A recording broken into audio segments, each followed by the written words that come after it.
আমরা আরো একজনের সঙ্গে বিশিষ্ট ব্যক্তি আছে ডোমকলের সমাজ সেবায় বহু কাজে তাকে দেখা যায়, বহু সামাজিক কাজে তাকে আমরা ডোমকলের বিভিন্ন ক্ষেত্রে রক্তদান শিবির থেকে বস্ত্র বিতরণ, বিনামূল্যে মেডিকেল ক্যাম্প থেকে শুরু করে বিভিন্ন কাজে যাকে দেখতে যায়। একজন জনপ্রতিনিধি যেইভাবে কাজ করে ঠিক সেইভাবেই কাজ করেন তিনি।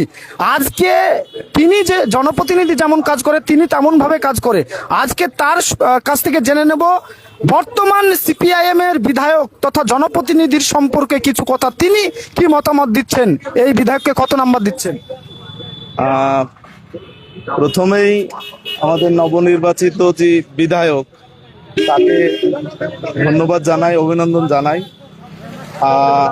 আমি মনে করি স্বেচ্ছাসেবামূলক কাজ হচ্ছে সমাজের অক্সিজেন, এবং সরকারের যে দিকগুলো ভুল সেগুলো এই সমাজসেবামূলক কাজ যারা করে সে ভুলগুলো তারা তুলে ধরার চেষ্টা করে।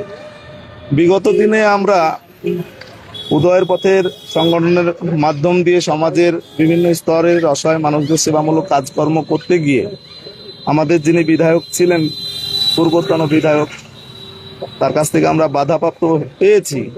আশা করব নতুন যিনি বিধায়ক হয়েছেন তাদের চিন্তা ভাবনা, তাদের সহযোগিতা সমাজসেবামূলক কাজে থাকবে, তবেই একটা সুন্দর সমাজ আমরা গড়ে তুলতে পারবো। এবং আমি আশাবাদী যে নতুন যিনি বিধায়ক তিনি এ ব্যাপারে সদাচরণ করবেন।